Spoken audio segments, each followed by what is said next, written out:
Hi, it's Ashley with an update. Today is Thursday, July 7th. I was supposed to be out of the house on the 14th of last month. I finally did speak with my attorney, and he's been so helpful.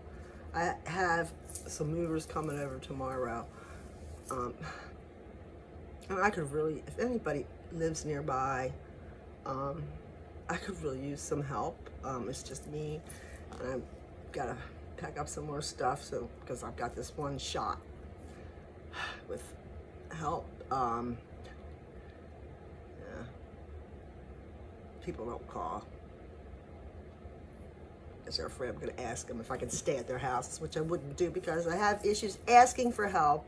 So this has been so freaking hard. And then there's whole issues with homelessness from my youth. Part of the agreement with the people coming to help me tomorrow is that I have a place to stay, and I have been trying to find a place. This is why I need funds, so I can at least get a place temporarily. I have to be for like 3 months. That'll give me time to sell my stuff and get a real place to live and work on mobile tiny home. Financially, it all balances out. Either way, my car is kind of old, and it would be nice to have the mobile tiny home where I can have private space. I can't do the house share, unless I can do a rent exchange, where exchange or a rent or a reduction in rent for task work around the house. I'm game for that. I can't stress enough, I'm the tip of the iceberg. Y'all may not be going through anything like this yet, but it's coming.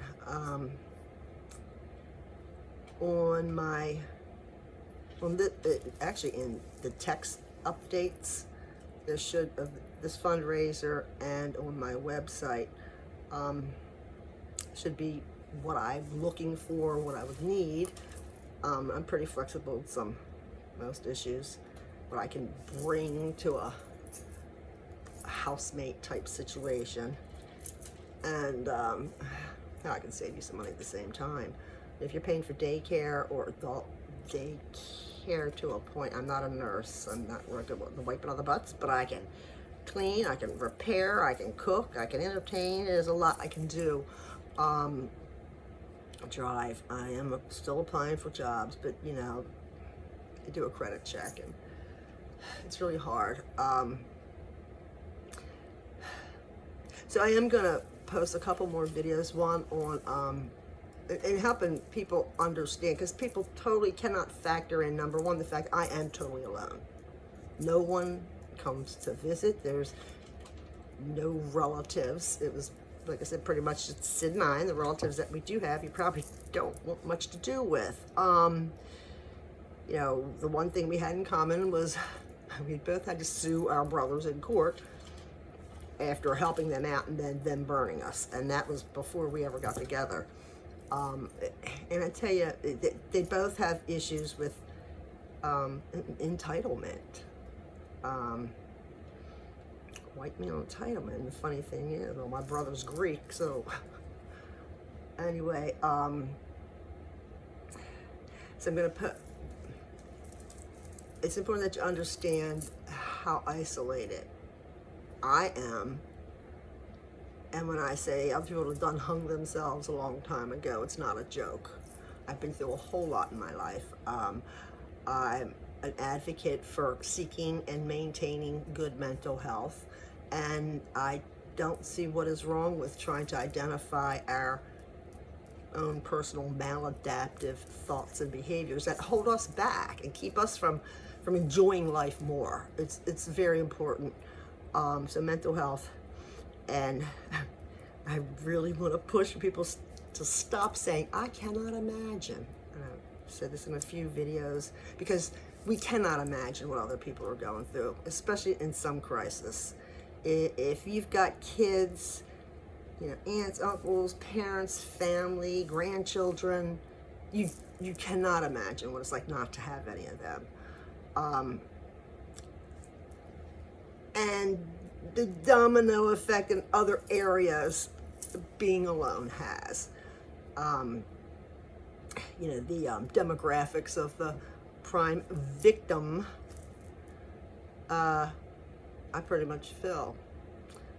I wouldn't be here today if my skin were dark.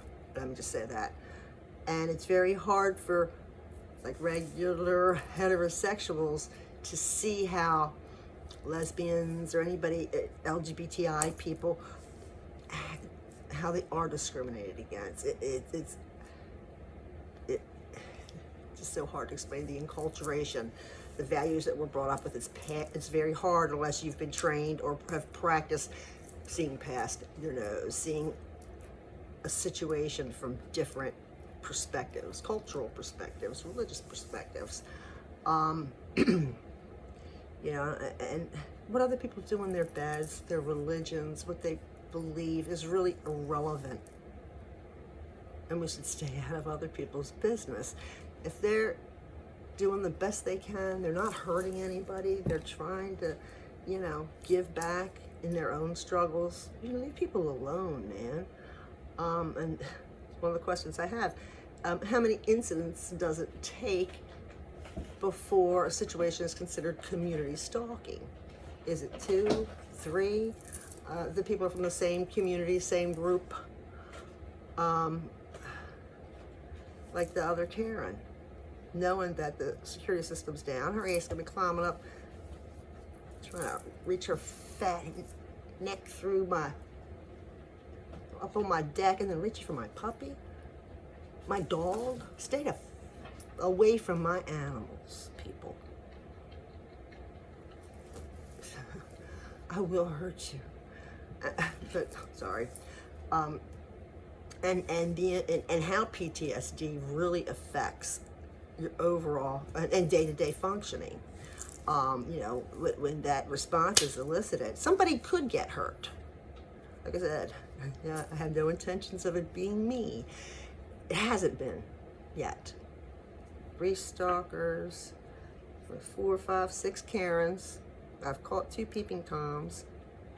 And the amazing thing is, with the peeping Toms that I caught, I literally caught with my hands.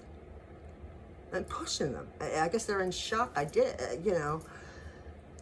The second one, there was people to pull me off of because I must push them in front of a vehicle. That's another story.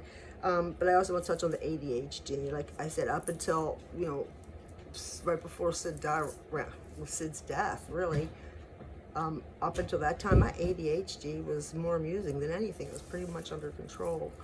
But I have so much to do, and I really need to pick up on this fundraiser because I'm getting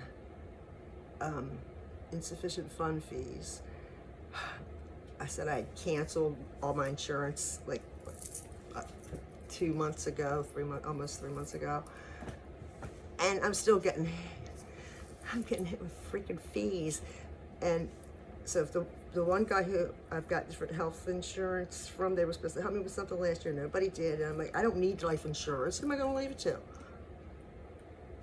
I mean, the way my will's set up now, the person who would inherit anything, I never hear from. They can't even call back if I have a message or a question for them. So, you know, this is real life. You just can't log on and log off and expect to pick up where you left.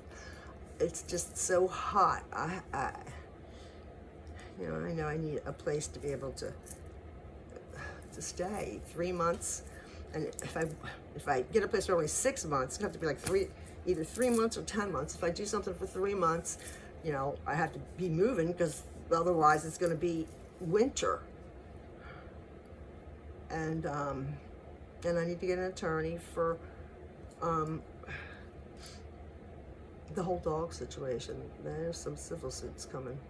I want to see some changes in the county.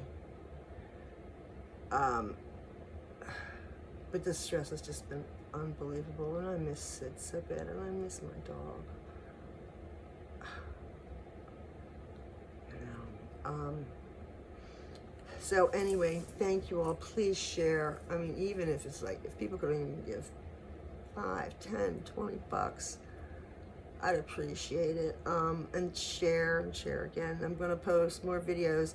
They'll be linked to my YouTube channel playlist with the video updates for this GoFundMe fundraiser, and then other pertinent videos that maybe are condensed and shortened, but really good explanations of PTSD, CPTSD,